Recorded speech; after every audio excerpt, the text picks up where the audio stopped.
Буквально на днях певица, неутомимая пропагандист и популяризатор культуры народов севера России Саина вернулась из поездки в Булунский район, где принимала участие в слете оленеводов, который был посвящен 85-летию образования Улуса и 70-летию Великой Победы.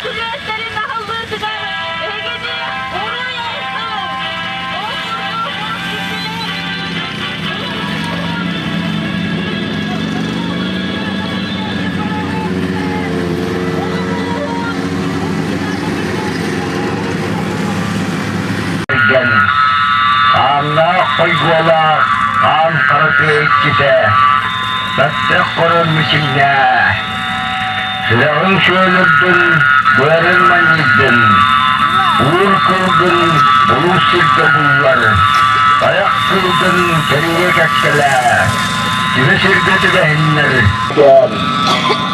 Yallah yedi koru dururdun Yallah çıkan mahı Yettin yağa Oğuzları olan bir yere tüyordum, çıkan. Doğuşuya doğru, onları uttağ, kıraktağ, adullavatın.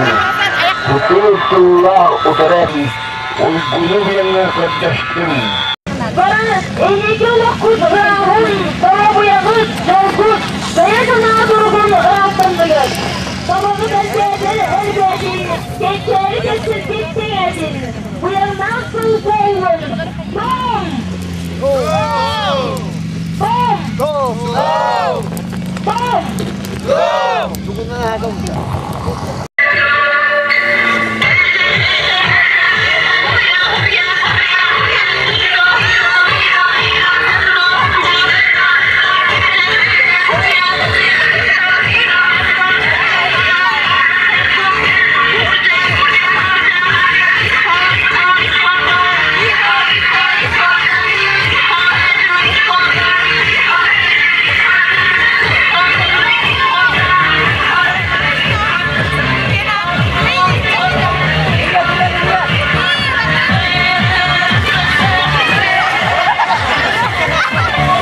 Немногие артисты способны на такой шаг, ведь приходится преодолевать бездорожье в снежную пургу и бураны на вездеходах по 20 часов в сутки. И скорее приезд Саины вызвал культурный шок у местных. Булунский Улус – это мой родной Улус, где я выросла, где все мое детство прошло, и поэтому всегда, когда есть возможность, я всегда еду туда, и обязательно на праздник оленеводов, это самый мой любимый праздник, наверное, как и Сех. Этот слет проходил, улусный проходил в поселке Кюсюр, в общем-то, где мы и жили, и сейчас там живет моя сестра, и чтобы повидать своих родных, земляков, администрация Булунского Улуса в лице Константина Николаевича Хурзина мне помогла с проездом, и потому что не каждый улус может позволить себе, так скажем, профинансировать проезд артиста, особенно в наше время. Поэтому, конечно, большое им спасибо. Я съездила, очень хотела попасть еще два наслега, но не получилось. Во-первых, Булунский Улус, он очень огромен по территории, и все наслега находятся друг от друга очень далеко. Допустим, там, чтобы с Тикси доехать до Таймыры, надо проехать где-то около 20 часов.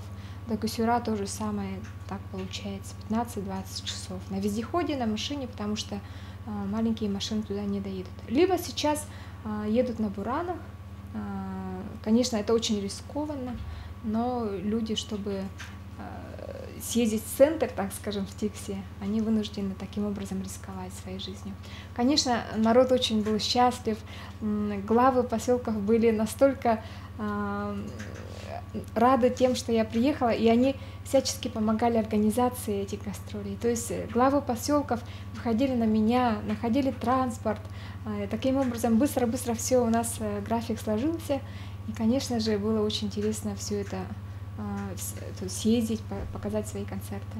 Помимо участия в концертной части празднования и гастрольного тура, Саина провела мастер-класс для работников культуры. На мастер-классы с удовольствием ходили просто те, кто хотел научиться там петь, дышать правильно. Но я давала мастер-классы по хороводным танцам, по некоторым вот, культурным моментам каждого народа, допустим, да, и чтобы они знали хотя бы, какой шаг должен быть в этом хороводе там, и так далее.